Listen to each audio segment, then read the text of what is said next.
তীব্র গরমে পড়ছে ফ্রান্স। রাজধানী প্যারিস সহ দেশটির বিস্তীর্ণ এলাকা জুড়ে রেকর্ড ছুঁয়েছে তাপমাত্রা। গরমে অতিষ্ঠ মানুষ একটু স্বস্তির খোঁজে বের করছেন ফোয়ারা আর গাছের ছায়ায়। এদিকে অনেকটাই নিয়ন্ত্রণে এসেছে স্পেনের দাবানল। অন্যদিকে সাউথ কোরিয়াতে জারি করা হয়েছে হিট ওয়েভ সতর্কতা। তীব্র তাপপ্রবাহের রেশ কাটতে না কাটতেই আবারও ভয়াবহ গরমে পড়ছে ফ্রান্স।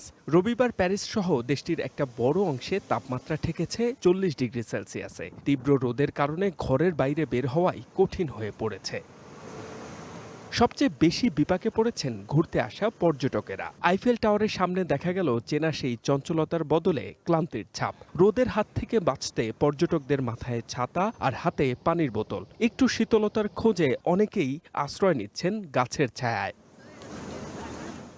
পর্যটকরা বলছেন দুপুরের তীব্র গরম এড়াতে ভ্রমণের সময়সূচি বদলে ফেলেছেন তারা। শুধু পর্যটক নন, গরম থেকে বাঁচতে নানা রকম অভিনব উপায় বেছে নিচ্ছেন প্যারিসের স্থানীয় বাসিন্দারাও। কেউ সারাদিন বন্ধ রাখছেন ঘরের জানালা, আবার কেউ রাতে একটু শান্তির ঘুমের জন্য বালিশের কভার রেখে দিচ্ছেন ফ্রিজে। আমার মনে হয় বেশিরভাগ মানুষই এখন এসি আর ফ্যান কিনছেন। আমি ব্যক্তিগতভাবে সারাদিন ঘরের জানালা পর্দা বন্ধ রাখি, কারণ সকাল থেকেই সরাসরি রোদ আসে। আসলে শরীর ঠান্ডা রাখার জন্য সবাই এখন ছোটখাটো নানা কৌশল খুঁজছে। যেমন আমি আমার বালিশের কভারগুলো ফ্রিজে রেখে দিই, যাতে রাতে ঘুমানোর সময় একটু ঠান্ডা পাওয়া যায়। প্যারিসের ফোয়ারাগুলো এখন এক একটা মিনি সুইমিং পুল। গরম সহ্য করতে না পেরে অনেকেই কাপড়ের তোয়াক্কা না করে নেমে পড়ছেন ফোয়ারার পানিতে। শরীর জোড়াতে কেউ পা ভিজিয়ে বসে আছেন, কেউ বা আবার গা ভাসিয়ে দিয়েছেন জলপ্রপাতে।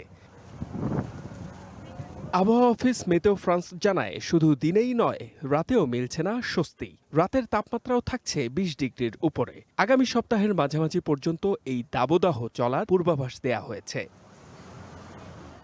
এদিকে স্পেনের দক্ষিণাঞ্চলে অন্তত 12 জনের প্রাণ কেড়ে নেওয়ার পর এখন অনেকটাই নিয়ন্ত্রণে চলে এসেছে দাবানল। বাড়ি ফিরতে শুরু করেছেন বাসিন্দারা। একই সঙ্গে আগুন পুরোপুরি নিয়ন্ত্রণে আনতে কাজ চালিয়ে যাচ্ছে ফায়ার সার্ভিসের কর্মীরা।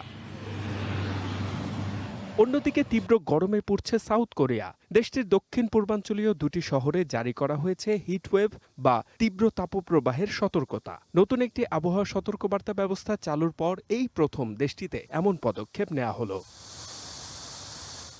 H M Ataullah, one international desk.